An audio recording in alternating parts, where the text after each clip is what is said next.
Bem, hoje estamos recebendo aqui o psicanalista Kwame Yonatan Poli dos Santos. Kwame é um amigo da psicanálise, né? Um grande amigo da psicanálise, que já conheci o Kwame, né, Kwame, quando você falou no grupo de psicanálise e racismo, né? Um pouco sobre o seu livro, né? Que é a sua tese de doutorado, né? As diásporas pulsionais, né? E eu fiquei muito encantada com o que o Kwame trazia. Ele traz uma coisa, enfim, ele constrói, né, uma coisa nova, um olhar novo, né, da psicanálise. Hoje, lógico, ele vai ampliar, nos expor aqui esse conceito, como ele coloca, né, do margear, né? Mas, enfim, eu acho que o Kwame tem uma contribuição muito grande, né, a essa renovação. E eu achei muito interessante, né, só dando aqui um spoilerzinho, né, que no final do artigo o Kwame colocou uma pergunta, né?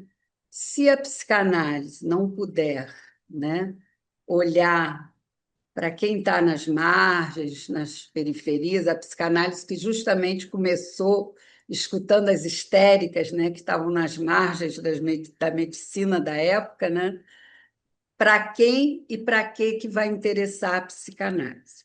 Bom, mas o Kwame, ele é pós-doutor pela USP e doutor pela PUC de São Paulo. Atua como supervisor clínico e institucional, é professor no Instituto Gerar, Centro de Estudos Psicanalíticos e na Casa do Saber. Poeta e escritor, possui 4 livros publicados: Transverso, Nasce um Desejo, Feliz para Sempre, Por um Fio, uma escuta das diásporas pulsionais. Em 2018, ganhou o prêmio Jonatas Salatiel, promovido pelo CRP de São Paulo. Tem experiência profissional em políticas públicas. Atualmente também compõe o coletivo Margens Clínicas e é um dos articuladores do projeto Aquilombamento nas Margens. Capoeirista do grupo Angoleiros do Sertão, pai de Kaliri, Arumi e Dayo Maru. Tinha que trazer uma fotografia dessas duas gracinhas. A É sua filha verdade, eu já vi no Instagram. Menorzinho, acho é que vi assim verdade. no colo só. Bom, Kwame, é um prazer ter você aqui. A palavra está com você. Quanto tempo, mais ou menos, Olha, normalmente você fica à vontade, Kwame. Você fala e depois a gente, né, abre uma troca aqui, uma conversa entre nós. tá, porque tem 1h30, né? Então é bem rapidinho, né? Isso. Então eu vou Uhum. tentar deixar um tempo bacana para a gente conversar também. Bom, boa tarde, quase boa noite aí a todas.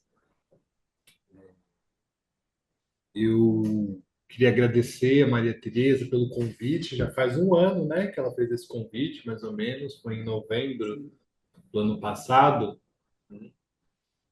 E a gente vem conversando de vez em quando, trocando mensagens quando a gente consegue também. E quando ela me perguntou o título do que eu queria falar, eu pensei nesse artigo, né? Margear na clínica. E antes de eu fazer pensar nesse título, né? Eu nem tinha planejado, mas agora eu estou organizando um grupo de estudos, né, de psicanálise e Fanon. Estou Uhum. muito imerso nisso, né? E eu vou começar a fazer uma introdução, acho que por aí, que acho que vai fazer sentido. Uhum. Eu estava agora há pouco numa exposição que está tendo aqui em São Paulo, chamada Franz Fanon, a Imaginação Radical, que está acontecendo aqui no Museu das Favelas, que é um museu que fica bem perto do centro de São Paulo, da Estação da Sé, mais especificamente. E eu estou bastante afetado por essa exposição. Assim. Exposição assim, muito interessante. Eu falei, vou dar uma passadinha lá de uma hora, tive uma hora vaga, vou dar uma passadinha, me arrependi profundamente. Era é uma coisa assim indescritível, né? Eu vou ainda esboçar algumas coisas, né? Escrever algumas coisas sobre isso, mas eu acho que eu estou falando disso porque eu acho que o Fanon ele é um psiquiatra militante. Por que que eu vou colocar assim, né? Ele é um autor das Encruzilhadas, que tem influência do marxismo, tem influência da fenomenologia, amigo de Sartre. O Sartre fez o prefácio do Condenados à Terra. É psiquiatra, né? Também. Tem influência da psicanálise, mas não é psicanalista.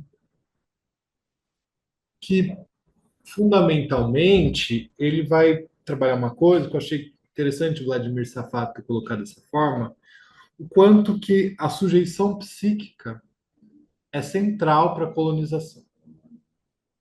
O quanto que a colonialidade, nós, nossa realidade,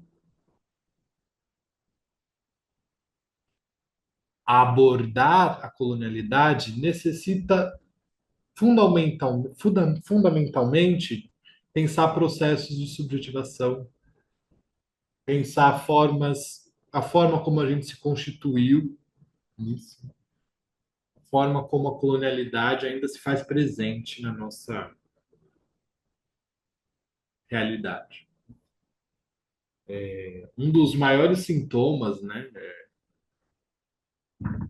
que tem de como a colonialidade é uma coisa bastante atual, bastante contínua ainda na nossa realidade, quem é do Rio talvez saiba disso, né? Mas a gente ainda paga imposto para a coroa portuguesa. Não sei se vocês sabem, né? Chama laudêmio. Quem é de Petrópolis talvez saiba mais disso, mas a gente ainda paga. No Leme, as pessoas pagam lá o Deme, quem mora ali, né, naquela área de Copacabana, Coame. Ah, ótimo. Vou começar a usar esse exemplo também, Sandra. O É, Leme ainda tem.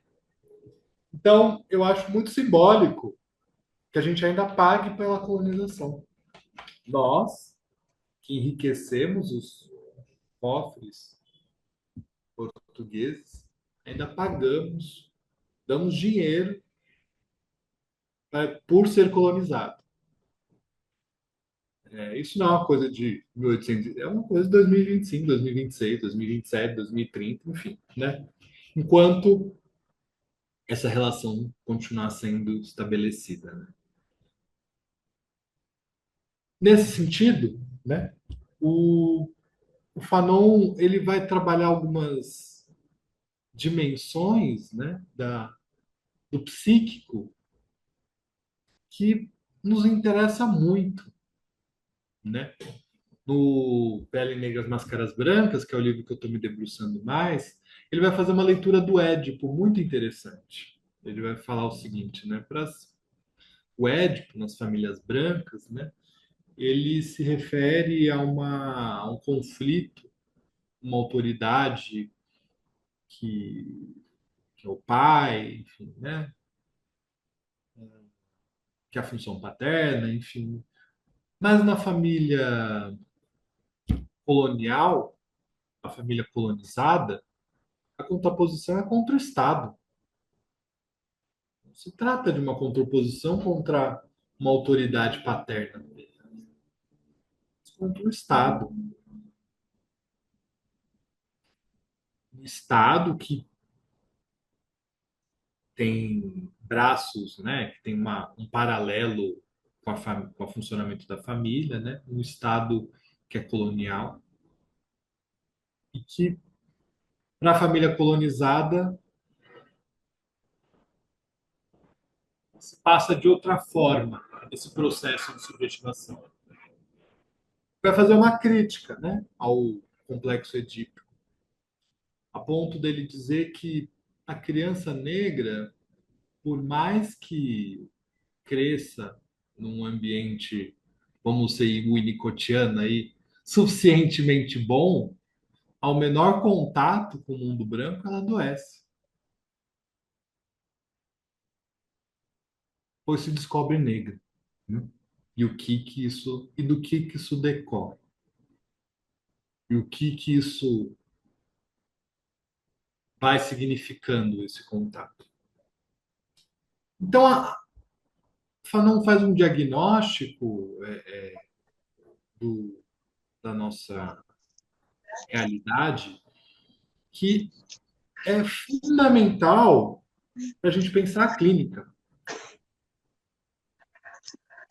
e pensar como a gente constrói a nossa clínica, a partir de quais bases, a partir de qual contexto, e todas essas particularidades, que sujeito que a gente pensa quando a gente pensa a nossa clínica? Qual é esse sujeito universal que nossas clínicas se baseiam? Então, dito isso, né, eu vou construir aqui 5 direções a partir desse contexto de uma violência colonial, que, como diz Fanon, é a linguagem que se constrói essa realidade. Há pouco tempo, 28 de outubro, a gente teve a maior chacina da história. A maior, não a última. Melhor. Bom, é bom dizer isso. A maior, até hoje. Mas não a última. E por que eu digo isso? É estrutural. Uma vez que a estrutura não muda, de segurança pública, de judiciário, de ministério público, né? Não tem nenhuma previsão de que essa vai ser a última manifestação, expressão mortífera dessa violência colonial, que está na estrutura da sociedade. E dizer que ela está na estrutura da sociedade é dizer que ela faz parte do funcionamento normal. Está lá no livro que é racismo estrutural. Dizer que o racismo é estrutural, em poucas palavras, em resumo, é dizer que faz parte do funcionamento normal, não é exceção, é a regra. Então está na psicanálise, nas instituições de psicanálise, está na psicologia, está no sistema de saúde, está na assistência social, enfim, né? E nesse sentido, uma vez que reconhecemos essa estrutura, isso produz ou poderia produzir algum outro tipo de entendimento sobre as formas com que tratamos determinados fenômenos, sobre a forma como pensamos o sofrimento psíquico, sobre a forma como nos posicionamos. Nesse sentido, né, as 5 direções, né, do Magiar vão um pouco tentando pensar essa relação psicanálise, políticas públicas, essa relação psicanálise e os dispositivos clínicos, essa relação psicanálise e o horizonte da clínica, e outros aqui que eu vou supervisão, né? Enfim, todos esses formação. Vou tentar falar dessas 5 direções, né? A primeira e mais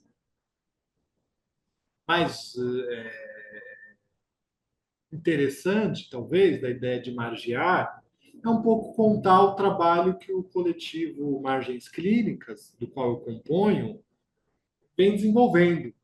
Né? Não vai dar para gravar. Agora voltou.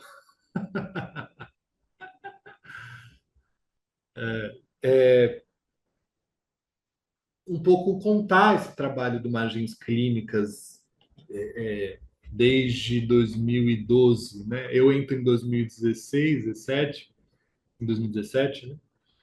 Mais assiduamente, né? Mas é um coletivo que ele existe desde 2012, com propostas que vão se alterando com o tempo, né? De um início do coletivo que se dá no atendimento de pessoas vítimas da violência policial,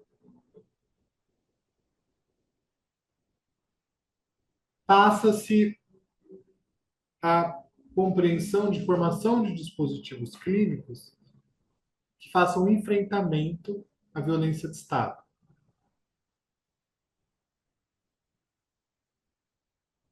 Então, demos formações para o SUS e para o SUAS, pensando essa violência de Estado,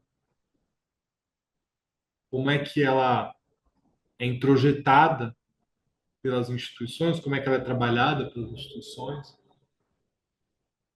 pensando cartografias, pensando atendimento a vítimas da ditadura, diretas, pessoas que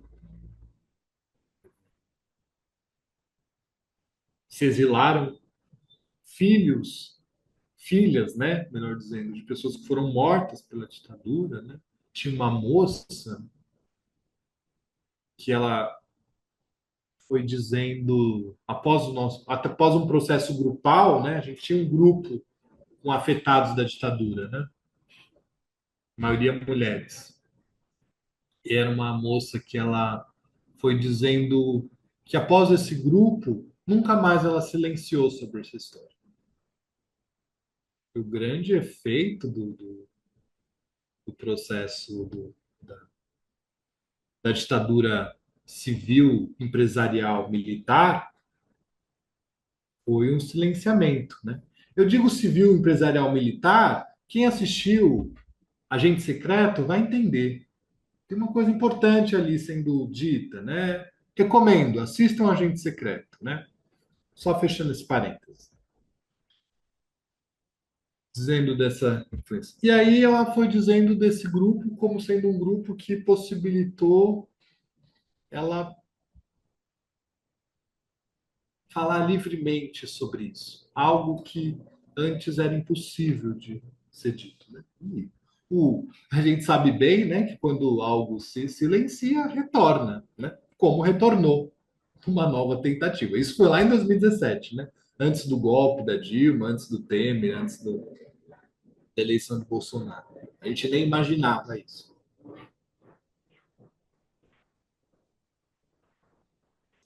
Então, esse momento, esse segundo momento, né, que a gente trabalha com afetados da violência do Estado, faz atendimentos individuais também, com pessoas que foram vítimas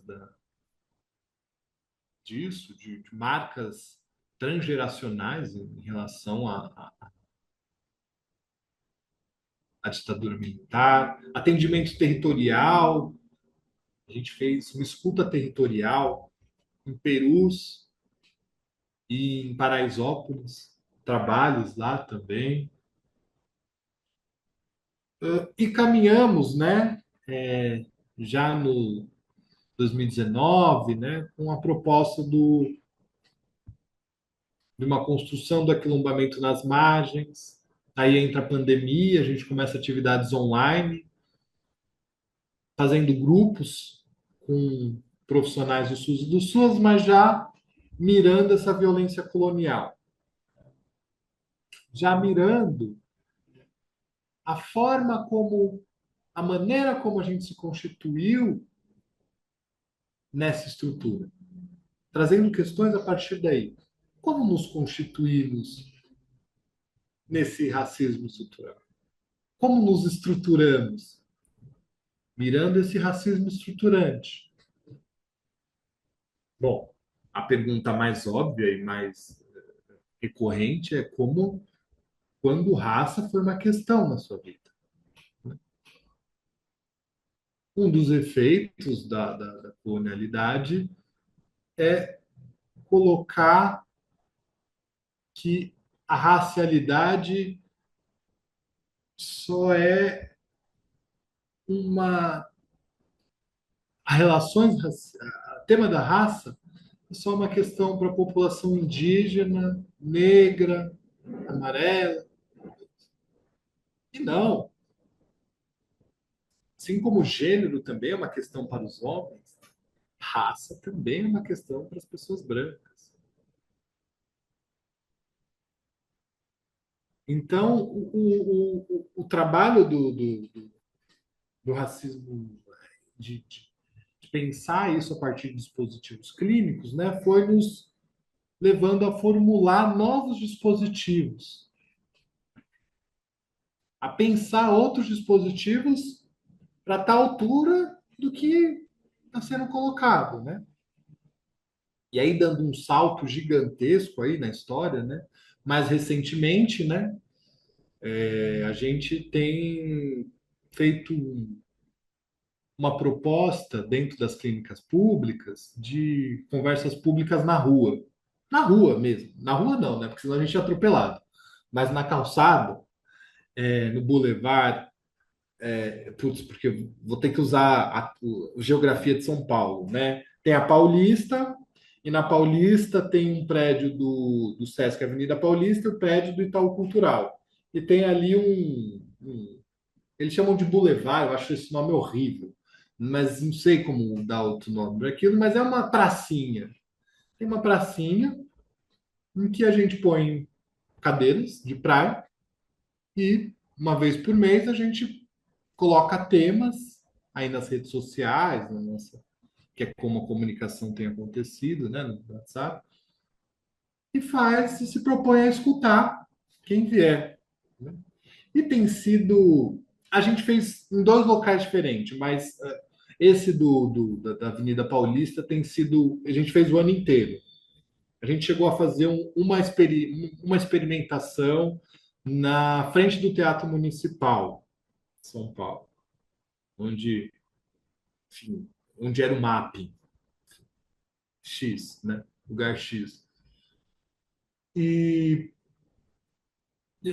tem sido uma experiência interessantíssima em termos clínicos.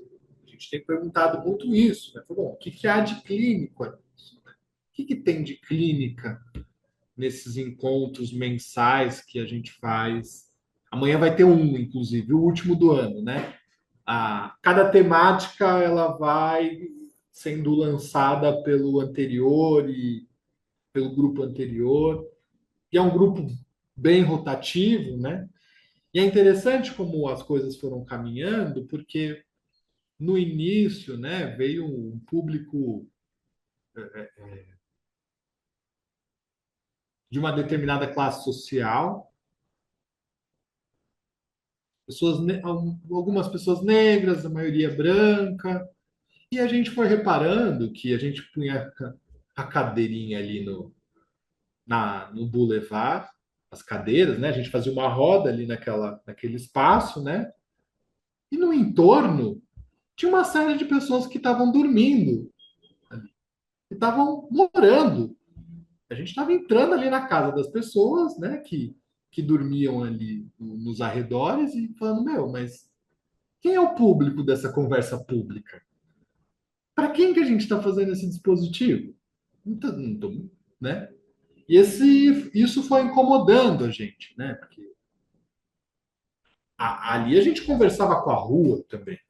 Ônibus passando, carro de polícia, ambulância, né? Era uma experiência que de início foi muito, continua sendo, né? Muito curiosa, né?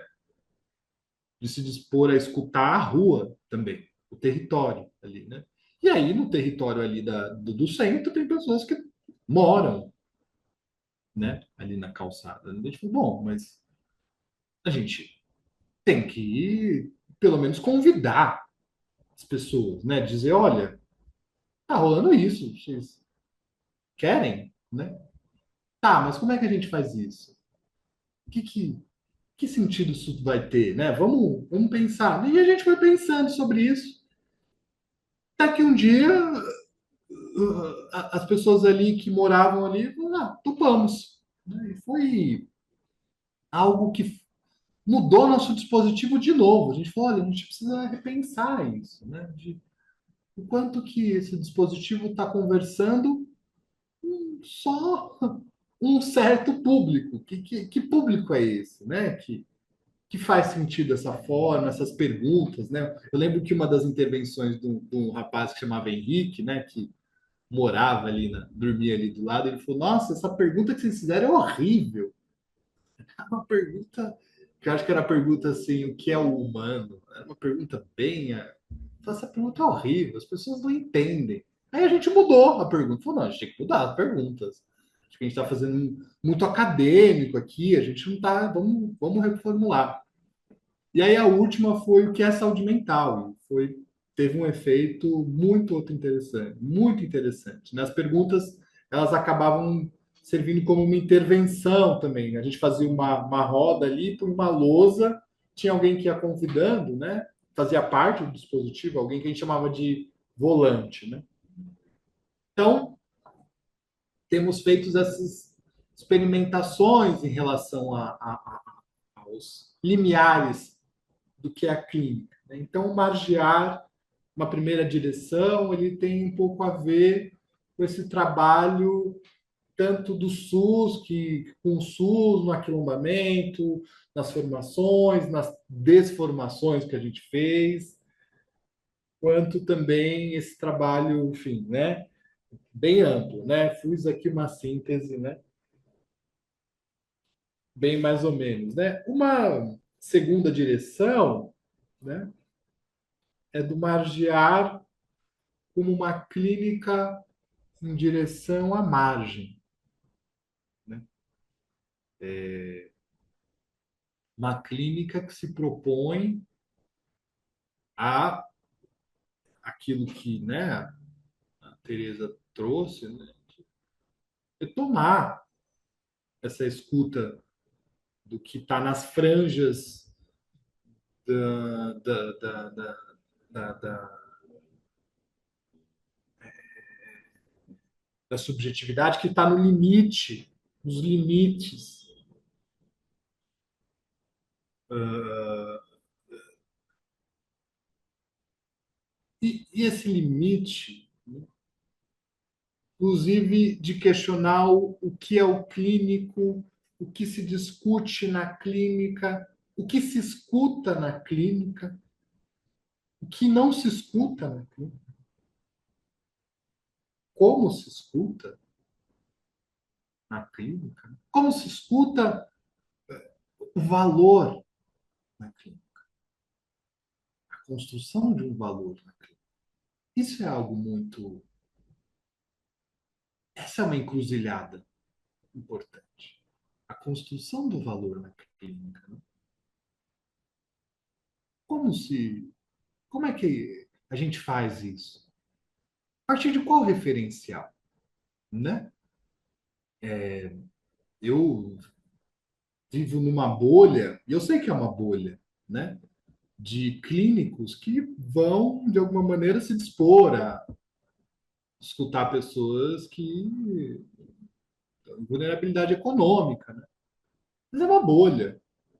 Eu tenho certeza disso.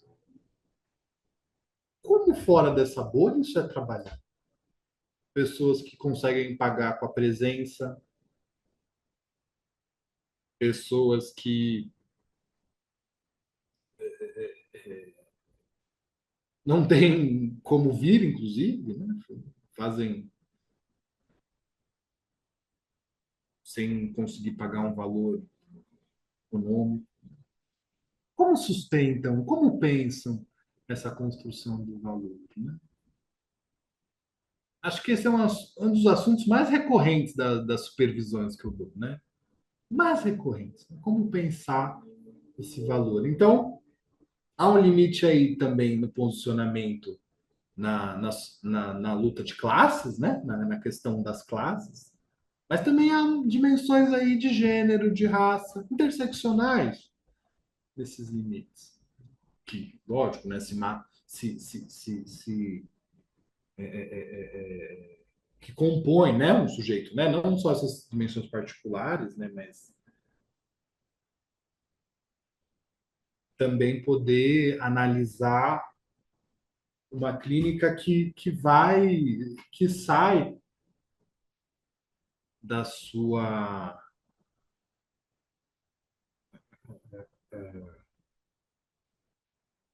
que sai do centro territorial, né, e vai se deslocando para outras realidades também, se dispondo a escutar outras realidades também.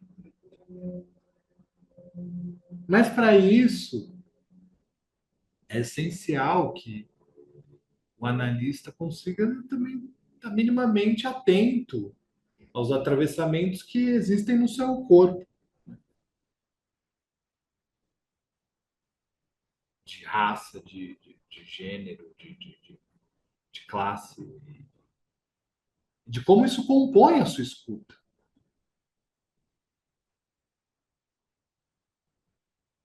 A questão racial, ela não está colocada na transferência só por mim, que sou negro. Também está colocada para o analista branco. O analista branco que não escuta isso dentro do laço transferencial pode cometer coisas bastante questionáveis, que acha que não tem raça, de que isso só de que isso só se passa com o outro, os terrivelmente outros, como diz Rosane Borges, né? Então há um alerta ético aí. Para quem que a gente está construindo a clínica? Que a gente até onde a gente consegue escutar, né? Será que a gente consegue escutar uma mãe que perdeu o filho morto pela polícia? Ouvir esse luto, tudo que ele envolve? Não é um luto qualquer. Luto que muitas vezes não vai encontrar uma justiça, que vai esbarrar de maneira brutal no racismo estrutural, de, que vai ter que dizer todo momento que o filho dela era, era uma vida que importava, era uma pessoa que era um humano. A luta para muitas vezes das mães, né, que perderam o filho nessas chacinas, né, é de dizer, olha, eu só quero que meu filho seja dignificado, né? É a dignidade dele, que o que estão dizendo sobre ele não é verdade. Veja só. Então, isso tudo exige deslocar-se para um outro tipo de clínica, para ler outras coisas da clínica também, né? Ler Isildinha, ler Fanon, ler outras pessoas que estão pensando sobre isso também, né?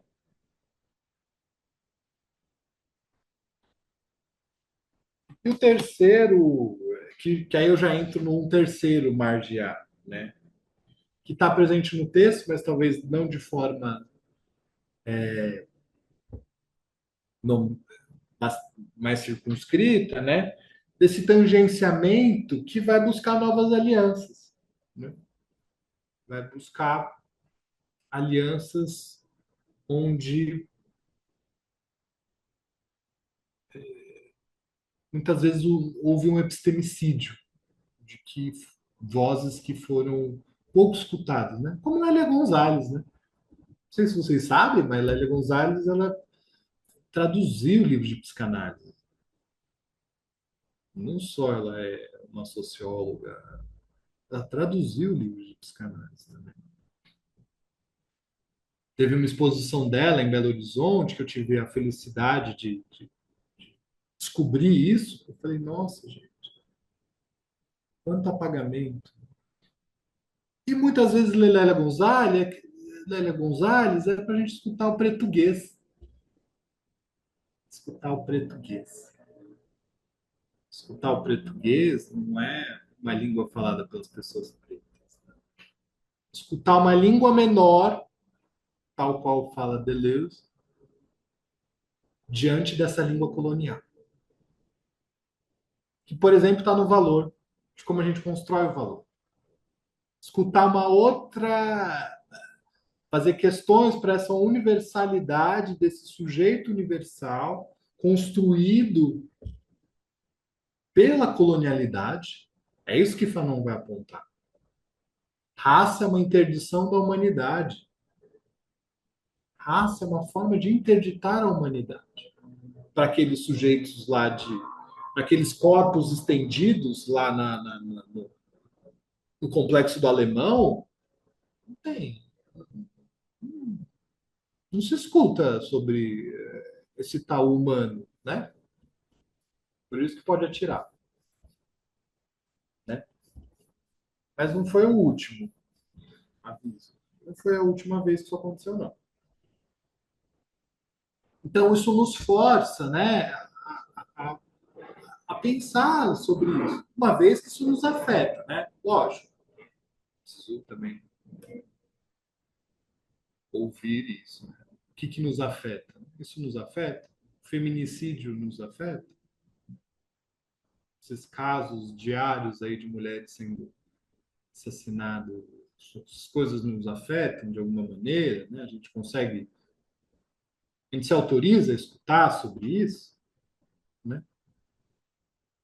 Porque isso vai forçar a gente resgatar algo que o Tamiail fala, que é a vitalidade da psicanálise, que é o quê?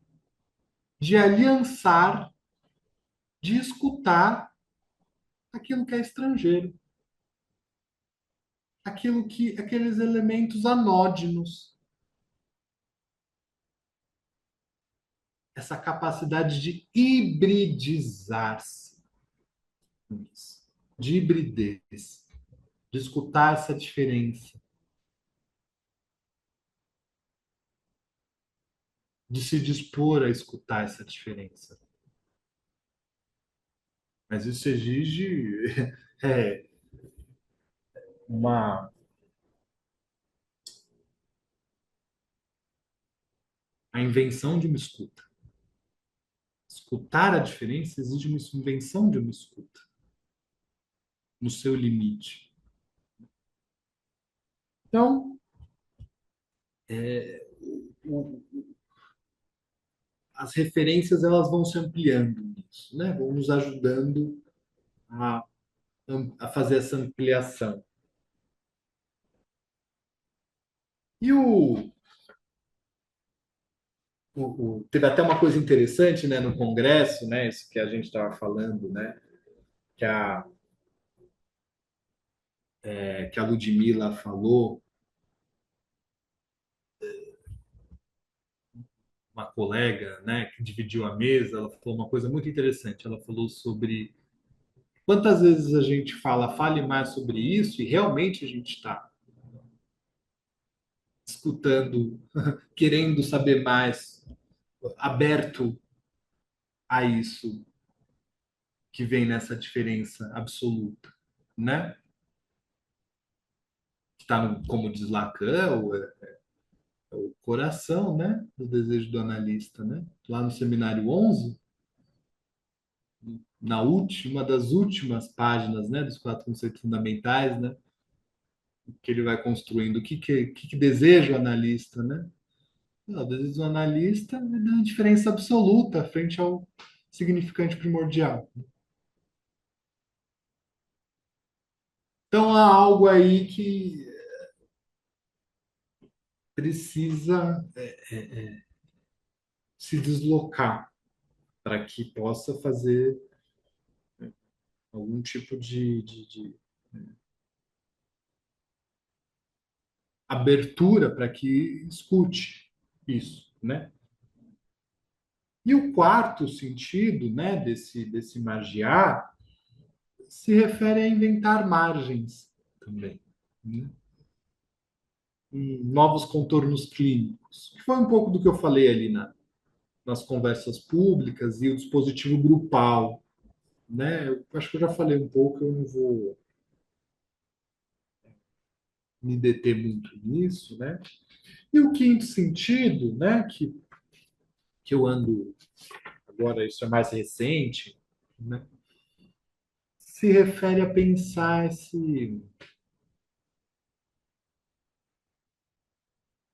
essa terceira margem do Guimarães Rosa, essa travessia dos horizontes clínicos, né, que miramos. Que clínica a gente tem construído? Então tem esse vislumbre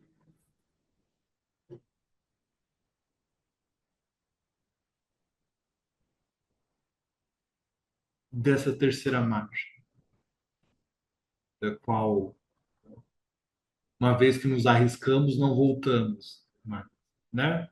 É assim que se dá o lido, não há retorno. Esse ponto que a gente deseja também.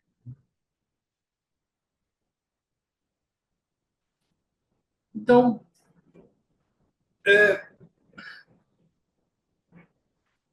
um pouco do que fui sintetizando, né? Não quis me deter muito, quis fazer alguns desdobramentos já no texto. O texto está lá, de alguma maneira, a gente pode voltar a falar do texto, né? Mas eu quis já fazer alguns desdobramentos desse texto, do que tem se dado. Acho que a gente pode aprofundar algumas coisas que eu passei bem rapidamente, né? Enfim, e que acho que vale a pena a gente talvez conversar aí, a gente poder falar mais sobre isso, né? Sem Obrigado. sombras de dúvidas. Temos muito para falar sobre isso, né? Quando eu acho que não queria, antes de abrir a palavra para todo mundo, só queria fazer um comentário, né, Quando, mas assim não vou me alongar sobre isso, não. Eu tenho uma experiência, né? Quando me formei em psicologia, os meus estágios e depois a minha prática mesmo, durante o período principalmente do doutorado, né? Eu trabalhei em hospital geral, né, no Pedro Ernesto, a gente criou uma clínica de adolescentes, então tive experiência de ambulatório, de enfermaria, e na época do doutorado, eu fiz um trabalho voluntário. Foi a primeira vez que eu trabalhei numa comunidade, né, no Rio. Eu trabalhava com creches comunitárias, né? E havia na época um projeto que era um projeto até era o governo Garotinho, jovens saídos do tráfico. Então eu fiz um trabalho, me deram um dia, a mim e uma colega, que nós trabalhávamos em dupla, para trabalhar com esses jovens. Eram 90 jovens de manhã e 90 jovens à tarde. Então, nós fizemos a ideia que nos surgiu, e nós éramos duas, né? Então, nós fizemos 9 grupos de 10 e colocamos eles com painéis, assim, para eles fazerem recorte, colagem, dizer sobre o que eles queriam discutir conosco, qual era o interesse deles. E aí, depois de muita coisa, o interesse era a questão da violência.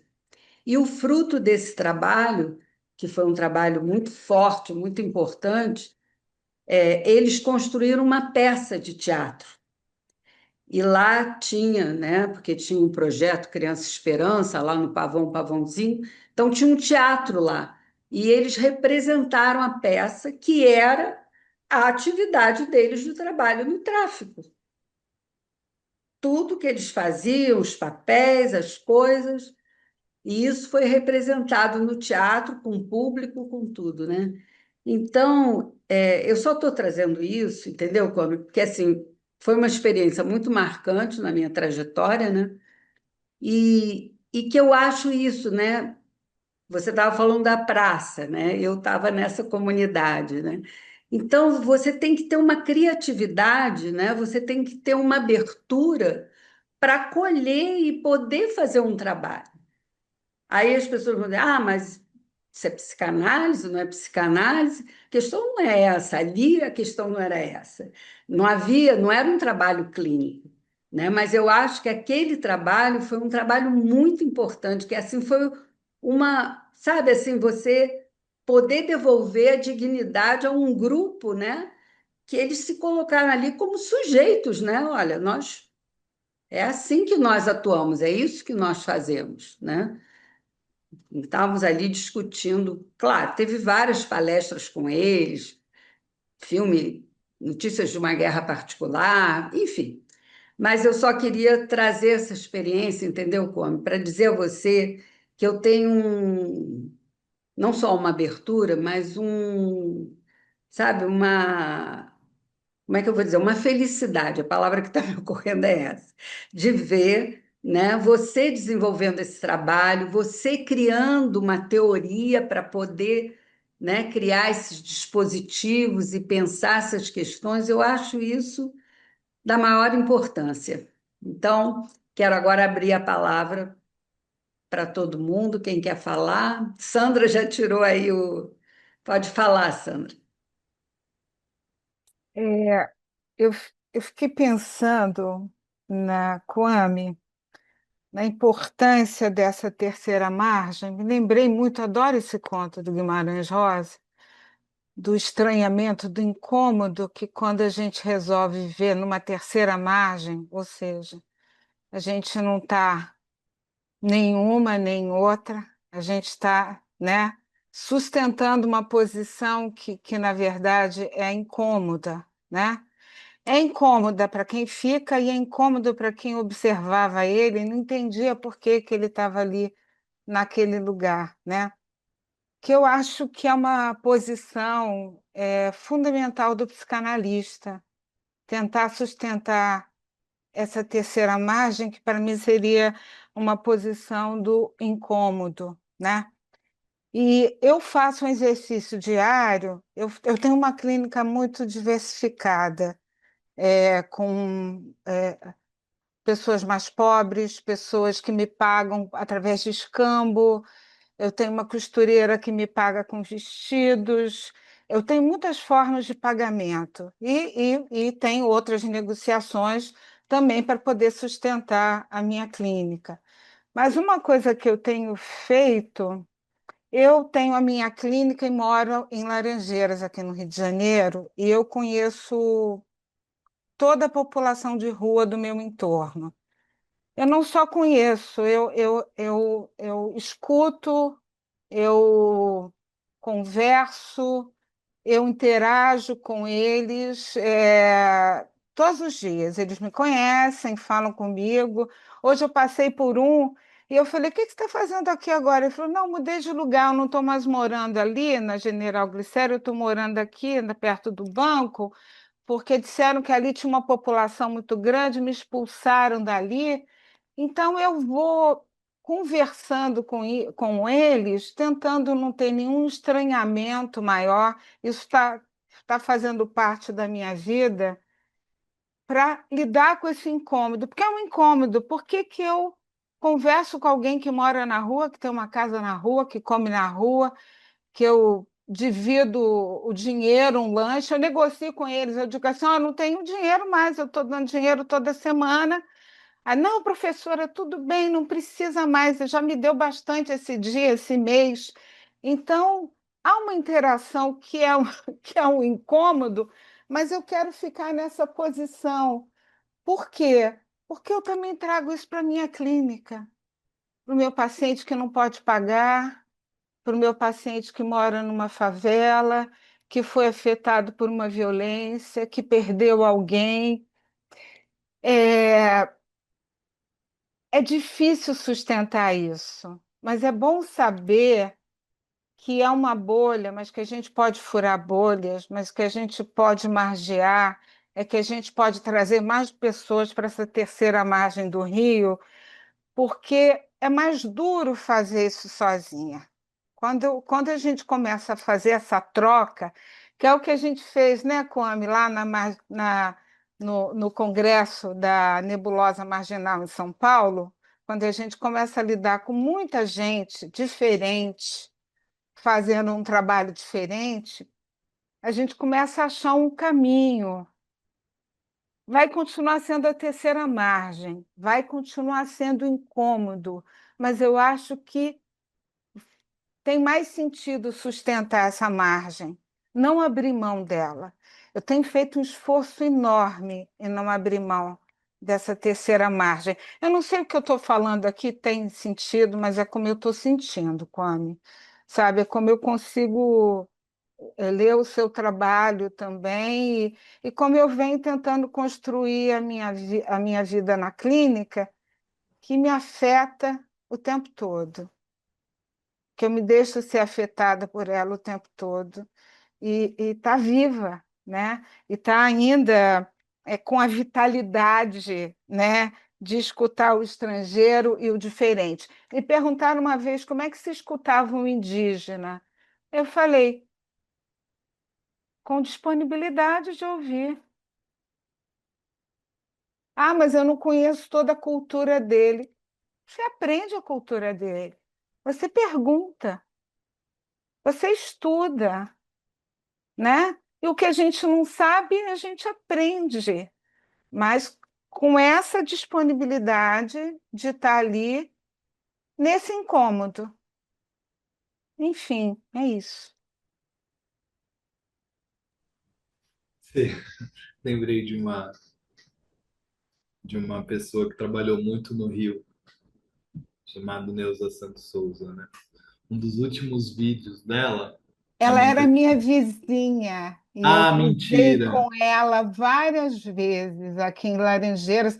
Inclusive, a gente fazia unha no mesmo salão. Ai, que maravilha! É, linda, maravilhosa. Sim, sim, com certeza. Eu ia comentar sobre uma das últimas entrevistas dela, né? Que aí o Lázaro Ramos ele vai perguntando, fez uma pergunta muito parecida com essa que a pessoa que fez para você, né? Ai, qual que é o sofrimento do negro? Daí a Neuza fala, olha, da perspectiva psicanalítica, não faz sentido a gente falar de uma forma generalizante, né, sobre o sofrimento das pessoas negras. E a gente tem que olhar caso a caso, faz uma defesa muito firme da singularidade, né? É muito interessante, né, que quando as pessoas vão pensar isso, né, elas vão perguntar, mas como é que você escuta o branco, né? Como é que você escuta as pessoas brancas, né? É muito interessante essa pergunta, porque acho que um primeiro elemento, né, você escutar a sua própria racialidade. Esse que é o ponto.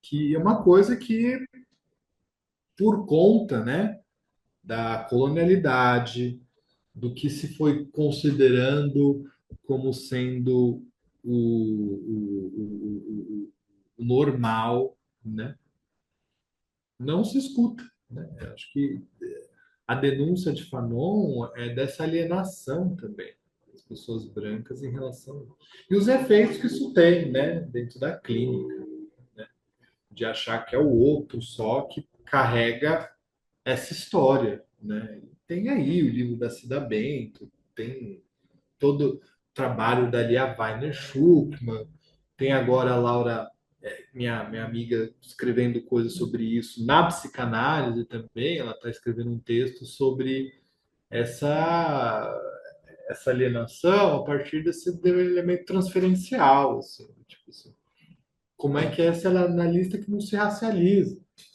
O que acontece com esse analista que chama o outro de identitário, mas não vê o identitarismo branco?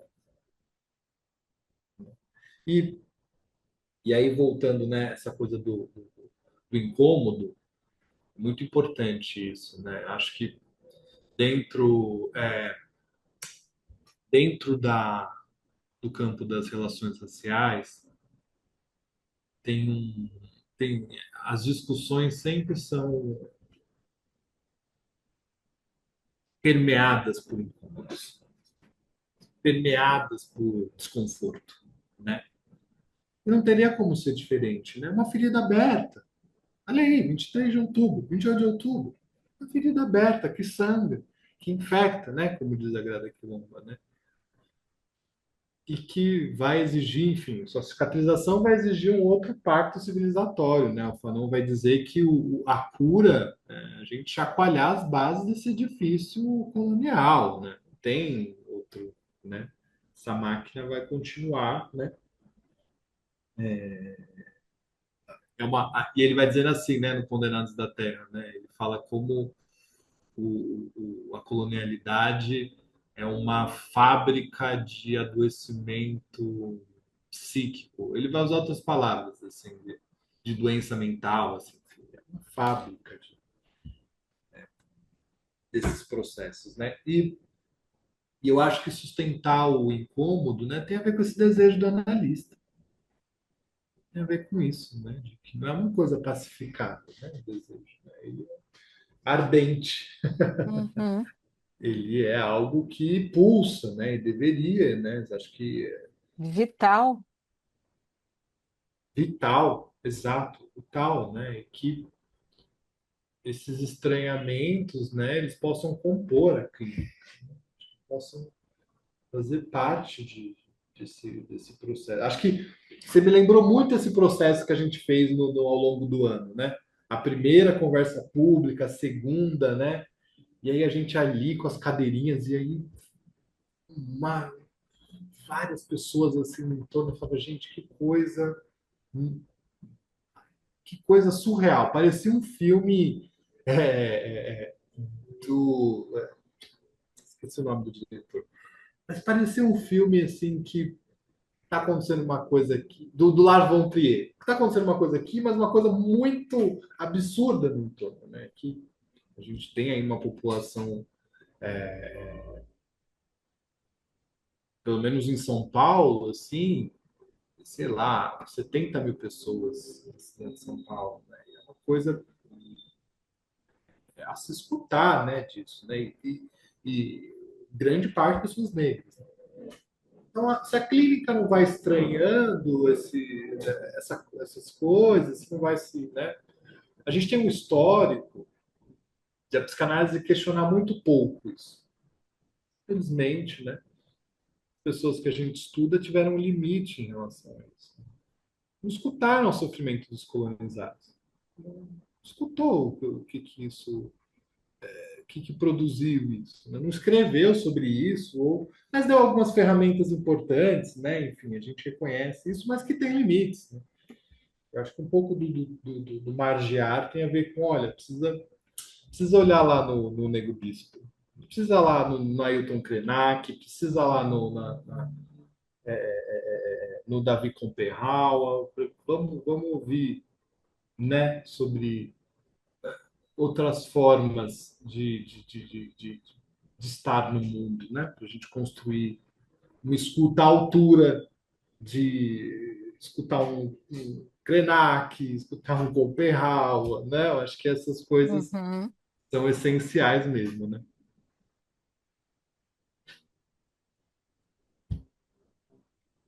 Quem mais quer fazer uso da palavra? Estamos aqui. Falar um pouquinho, Fala, Margarida. Margarida, é o seguinte, o Coame, eu achei primeiro muito interessante já o teu nome, né? porque é bem diferente. Eu fiquei curiosa para saber quem te nomeou dessa maneira. É bonito, né? É um nome forte. Eu li o texto todo, achei muito interessante. Gostei muito de um significante, que eu não sei se foi inventado por você ou se saiu de algum lugar, de algum livro. As fundurezas. Não, não fui eu, não. Foi a Tatiana Nascimento. Ah, eu achei genial, porque fundura e dureza, né? É o significante muito interessante. Gostei muito disso. Depois tem uma outra parte que eu falo, o negro não é um humano, é um ser específico. Achei muito forte também essa fala dele, né?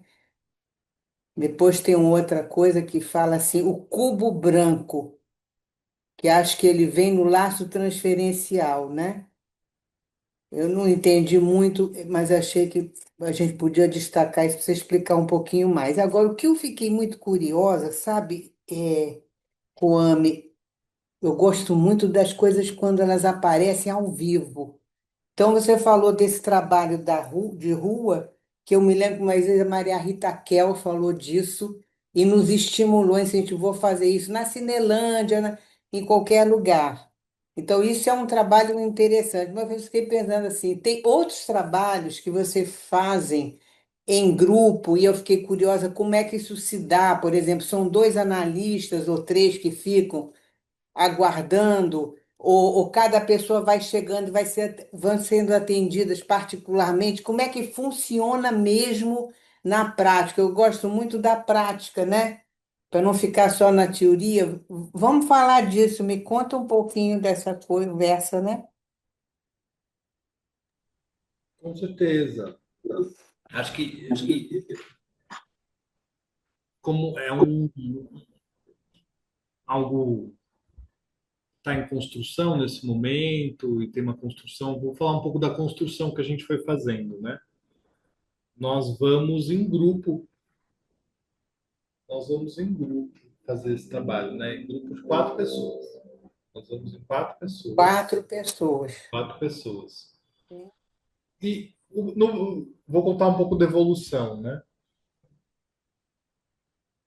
Teve um, um primeiro momento, né?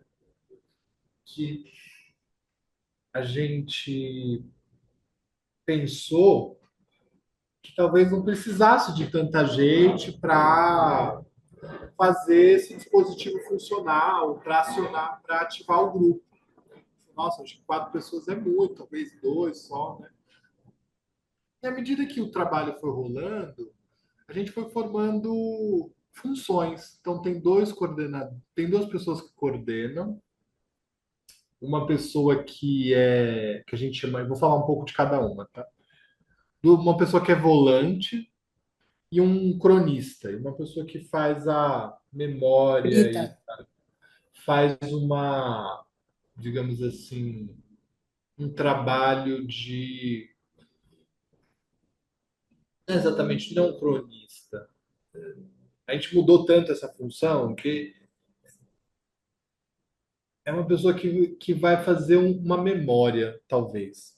Até para a gente poder pensar sobre essa experiência depois, né? Então tem essa função de um literário. Vou colocar assim. Acabei de inventar. De um literário aí, que vai fazer uma poesia, que vai escrever um pouco ali o que ele viu para a gente poder também construindo alguns pensamentos sobre esse trabalho, né? A coordenação ela fica nessa função de,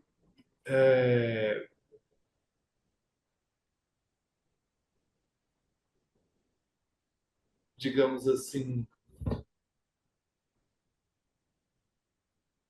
de grupalização, de puxar o grupo, de propor essa escuta grupal, de puxar de novo para, né, porque às vezes pode ter conversas que vai tirando o caráter grupal disso, né?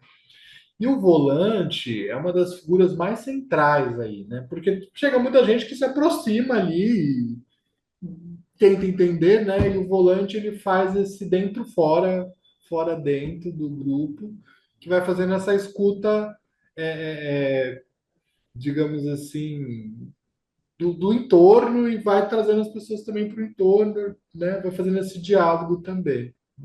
Então, a pessoa que fica no grupo sai, vem, vai ali, enfim, convida também, fala, ó, tá rolando isso. Então, o volante que foi falar com as pessoas que estão no entorno, assim, fala, ó, é isso daqui que está acontecendo. Faz o convite, por exemplo, do grupo, né? Porque como é um dispositivo que ainda nem começou esse ano, ele não está não é alguma coisa que já agora sim, né? Agora eu acho que ele já tem uma certa, como é que eu vou dizer? Ele já tem uma certa solidez em relação ao território. Então o volante ele vai buscar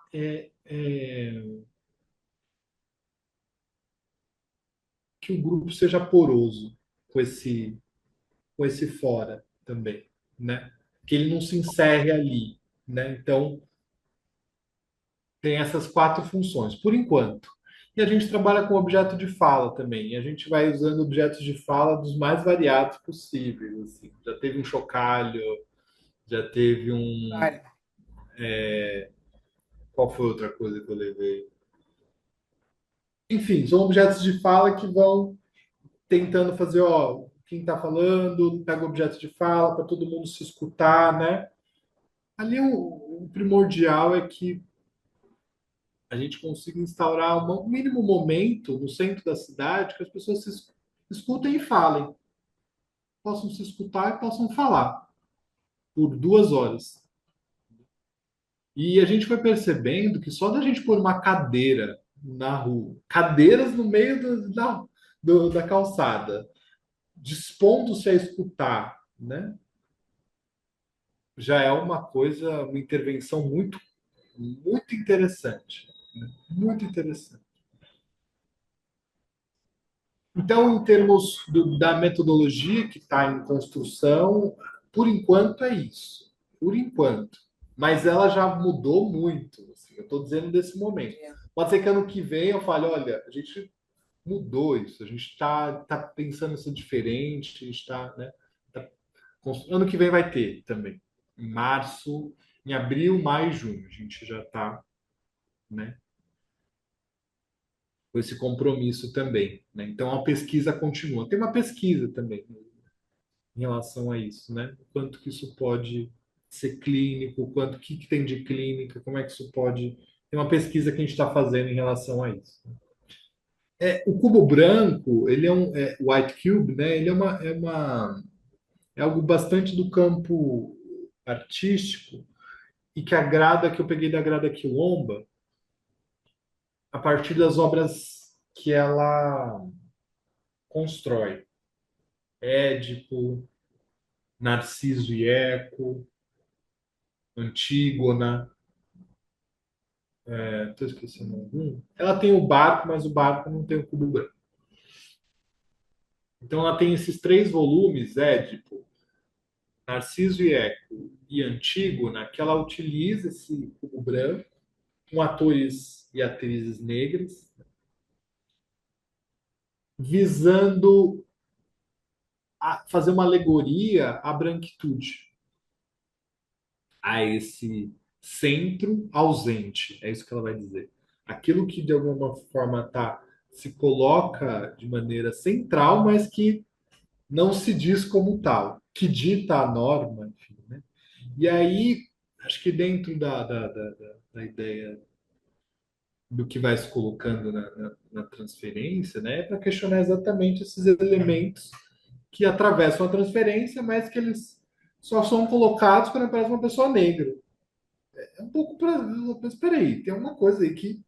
Por que isso. É isso que a colega falou. Tipo, como é que é atender o branco? Né? Como é que isso se dá? Né? Como é que há essa escuta disso também? Porque aí entra na outra questão, né, do Fanon. O Fanon tem uma frase lá no Pele Negras Máscaras Brancas, que é a seguinte, né?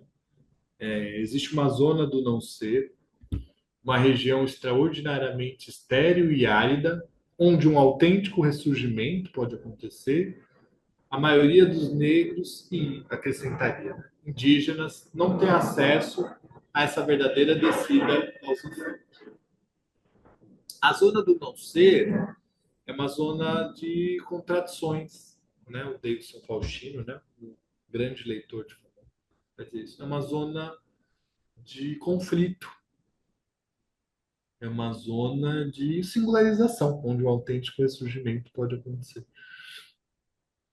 onde nos deparamos com as nossas, com os nossos, com o nosso espelho, com aquilo que a gente não quer ver, com as nossas contradições, com as nossas. Como nos humanizamos, né? Quem faz análise sabe, né? Desse processo de lidar com esse avesso. E aí Fanon vai dizer que a raça se interpõe aí, nesse lugar, nessa zona do não ser. Por quê? À medida em que o sujeito se descobre negro, descobre indígena, isso passa a ser uma questão em vários âmbitos da vida dele. No trabalho, nas relações amorosas, nas amizades. Fala, nossa, mas isso aconteceu por conta da minha raça, ou isso, né? Que alguns vão ser mais de algo paranoico. Mas, na verdade, se refere exatamente nesse aprisionamento, né? Então, a zona do não ser, né? Ela vai dando notícias de como há uma interdição, é isso que eu estava dizendo, né? Da humanidade que se dá a partir da racialidade. Por isso que o negro não é humano. Porque as contradições que vão ser colocadas vão se dar a partir desse processo, né? Em que o racismo atua. Acho que é aí que é assim que Fanon compreende o racismo. Além de. Tem outras dimensões importantes do racismo para Fanon, mas enfim, acho que não cabe aqui. Mas como uma interdição dessa humanidade, uma interdição desses processos, né? Por isso que ele é um sujeito específico, particular, definido como tal. Então não é, o Kwame, o homem negro, né, sendo o único que tem raça. Tem uma piada, né, uma, uma brincadeira que a Grada Quilomba faz, que é a seguinte, né? Ela vai contar que tá numa mesa as pessoas se apresentando, né? Aí uma mulher negra levanta e fala, eu sou uma mulher negra. Aí uma mulher branca levanta e fala, eu sou uma mulher. Aí um homem levanta, um homem branco levanta e fala, eu sou uma pessoa. Acho que é desse lugar que se fala em relação a isso. Né? De que esse xiste tem a ver com esse questionamento dessa invisibilidade que se coloca para as pessoas brancas, né? Em relação à sua própria constituição racial, né? E Kwame, oi, quando você falou logo no início da tua fala, da sujeição psíquica, que é fundamental para a colonização, né? É isso que você está falando, né? Essa zona do não ser, isso. né? Quando você está nesse lugar do não ser, você se assujeita, e aí você é passível de ser colonizado, seja lá o que for, dominado, né? Assujeitado, não? Não, não, não. A zona do não ser é uma zona de conflitualidade colocada, assim, né? Hum, Digamos assim.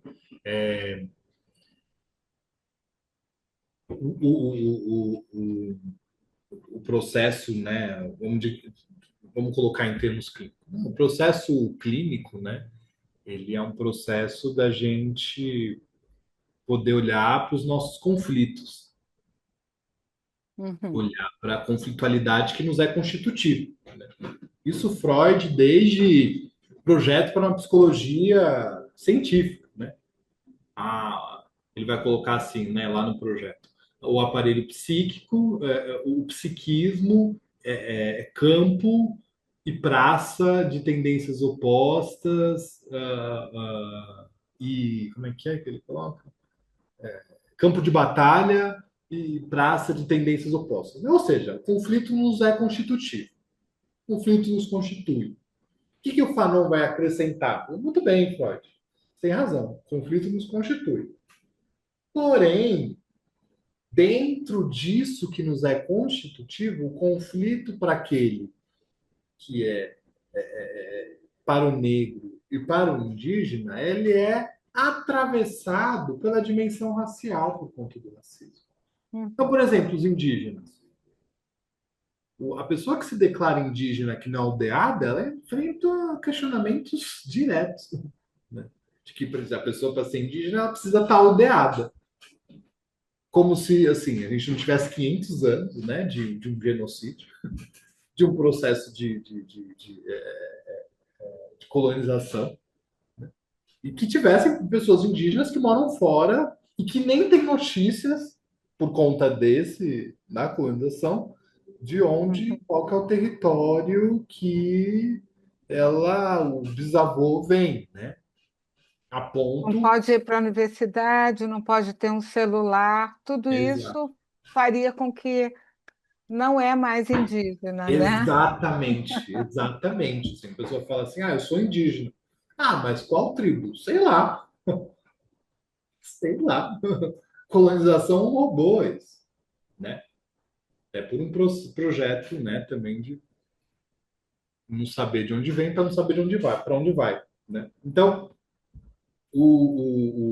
as pessoas indígenas no Brasil, né, elas passam, não só elas, né, mas é muito mais, elas são cristalizadas em 1500, com o cocar, com tudo, né, como se não tivesse uma diversidade de etnias, De línguas, de de tudo, de línguas, de tudo, culturas, de né? tudo. De cultura. O solvente da branquitude faz uma coisa, o índio. Então, lembrei, né? Você perguntou do meu nome, né? O meu nome, ele vem de um processo que o Abdias chamou de quilombismo, né? Mas isso foi depois, né? Que eu fui entender isso, né? Minha mãe fez parte do movimento negro na década de 70, que decidiu restituir uma história que nos foi destituída. A Sandra conheceu ela foi naquele dia. E aí ela pôs os nomes africanos em mim e nos meus irmãos, né, para restituir essa história. E aí o meu nome ele vem do primeiro presidente de Gana, chamado Kwame Nkrumah, né? Foi marxista, escreveu um livro que ela adorou sobre isso. Né? Oi, diga. Interessante. E aí agora com os meus filhos, né, daí o Maru, Kali Harumi, tem a ver com essa história que visa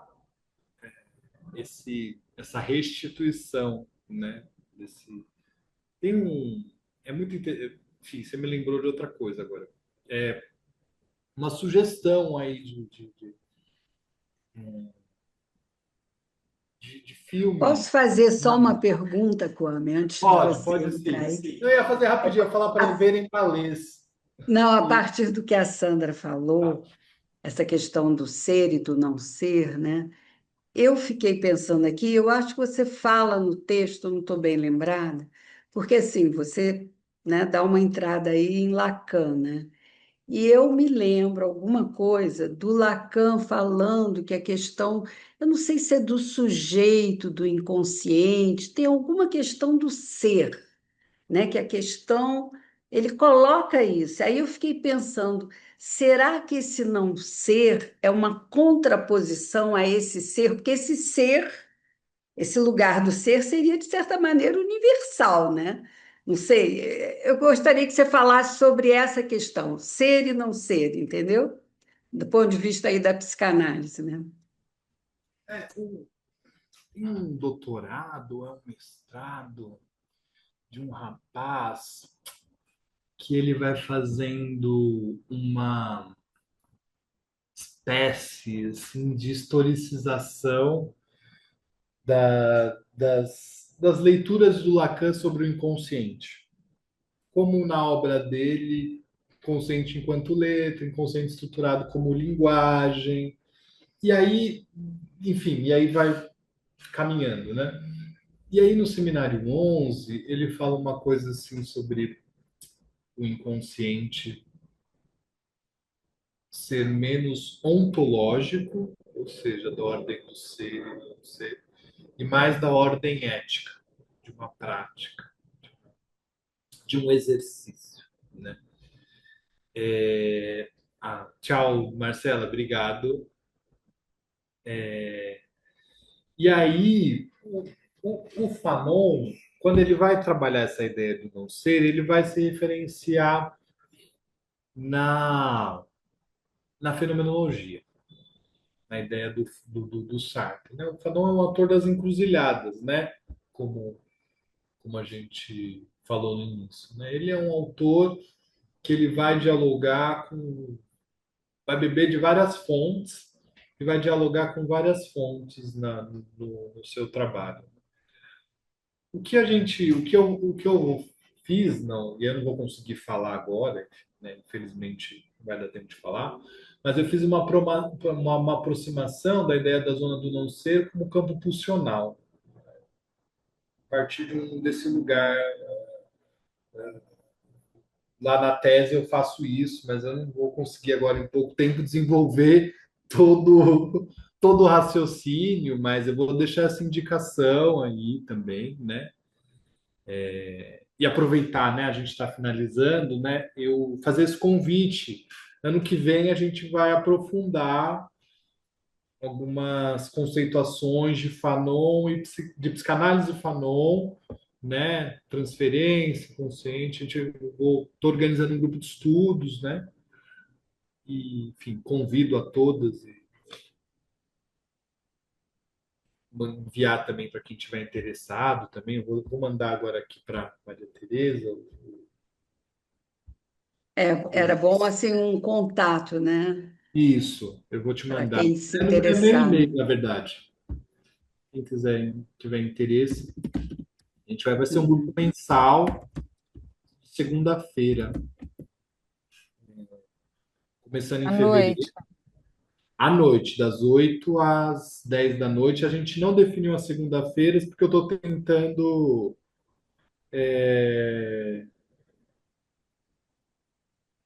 formar minimamente um grupo para saber quais são as limitações de segunda-feira aí, né, de Uhum. data, mas ainda não está decidido a segunda-feira, está em aberto, né?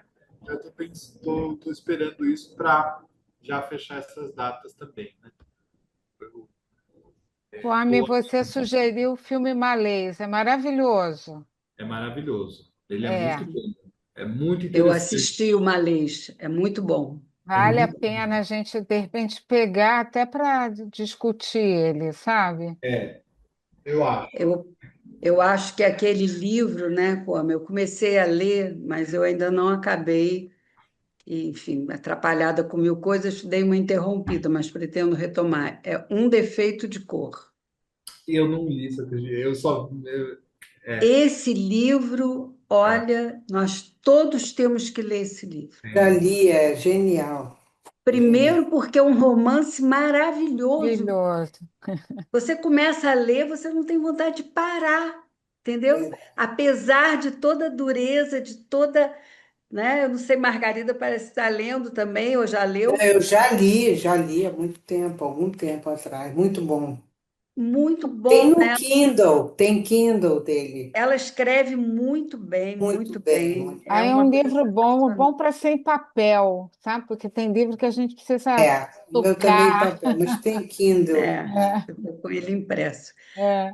Mas olha, Kwame, a sua vinda aqui está sendo assim uma coisa muito especial para nós, né? Esse encontro nosso é o último desse ano, né? E Então, a impressão que eu tenho é que a gente está coroando assim o nosso ano de uma maneira, enfim, que você está trazendo algo que estava fazendo falta, né? Que tudo isso que você está trazendo, tudo isso que você está pensando, tudo isso que você está fazendo é da máxima importância, né, Margarida? Você Com que falou da certeza. questão se interessou muito pela prática, né, Margarida? Que temos aqui no Círculo também alguns grupos, né? Qual é o nome mesmo, Margarida? Você que desses grupos que atuam mais assim, fora do enquadre Não é o psicanalítico. galpão? É o galpão aplaude, né, Fê? É, O galpão, mas tem um nome, né? Psicanálise em extensão, a ideia é Em essa. extensão, atenção. que bacana. E é interessante que ouvindo também um pouco você falar, ouvindo você falar desse seu dispositivo, né, do grupo na rua, e isso que você se deu conta, né, que ali tinha um território que já era ocupado e que vocês estavam, de certa maneira, né, entrando na Sim. casa daquelas pessoas, né? E esse grupo me lembrou muito a teoria que você deve conhecer do Pichon Rivière, né? Da, Uhum.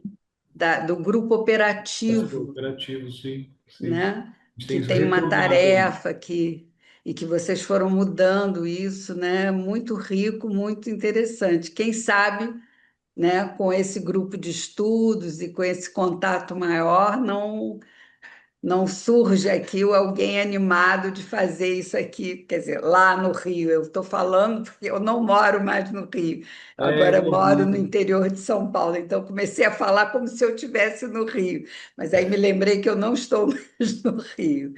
É o que Mas a olha, gente vai tentar fazer, Maria Tereza, com a psicanálise ampliada, com a Carla Pena.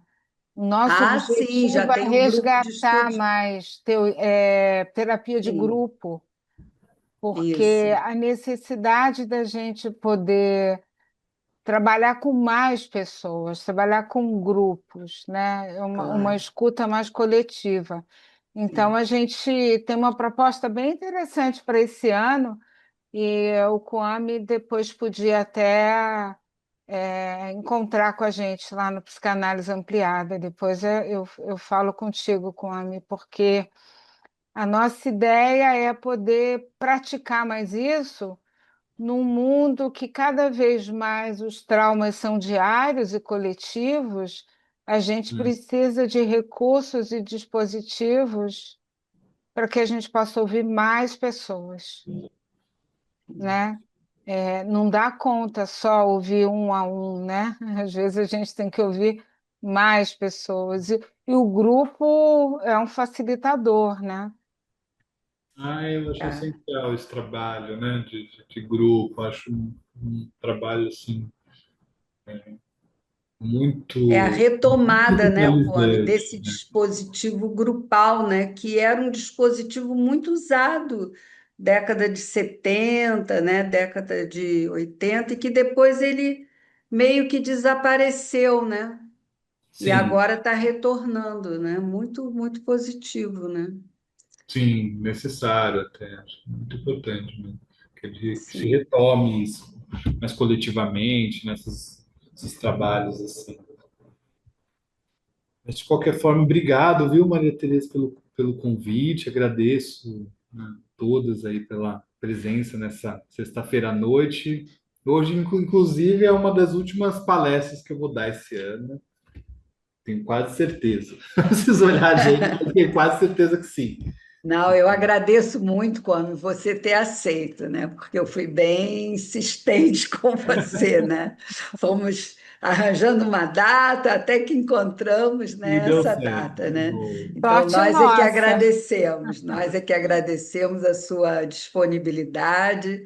E, como você vê, já vai ter um outro convite para o ano que vem aí com o grupo da Daqui, Sandra. E, bom, e que bom que você vai fazer esse grupo de estudos, né? Depois você me passa, vou Kwame, te pelo mandar já. WhatsApp, uma divulgação melhor do grupo, que eu coloco, nós temos no Círculo, uma divulgação para todos os membros, entendeu?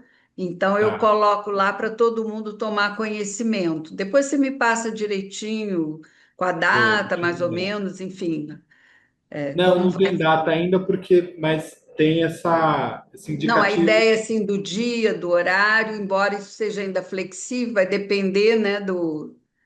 Você tem limitação de participantes nesse grupo? Não. Não. Mas ainda tá um grupo bem pequenininho já 10 Está em pessoas, construção, né? tá em Uhum. construção. Por enquanto, assim, né? Ainda não fechou, mas está bem pequenininho ainda, bem intimista. Ainda tem espaço para quem quiser Ainda tem chegar, né? espaço, tem bastante espaço. Tá Mandei ótimo. para você aqui. Isso, tá ótimo, Coame. Gente, Bom, vou Coame, precisar sair. Coame, muito Boa grande obrigada. noite. Tchau, abraço Sua gente. fala aí Obrigada. Obrigada, incrível. Tchau, Coame. gente. Boa noite. Tchau, Parabéns. Boa tchau. festa. Feliz ano, Obrigada. Até a Obrigada. próxima. né? Final de tchau. ano para todos aí. Tchau, tchau. Tchau.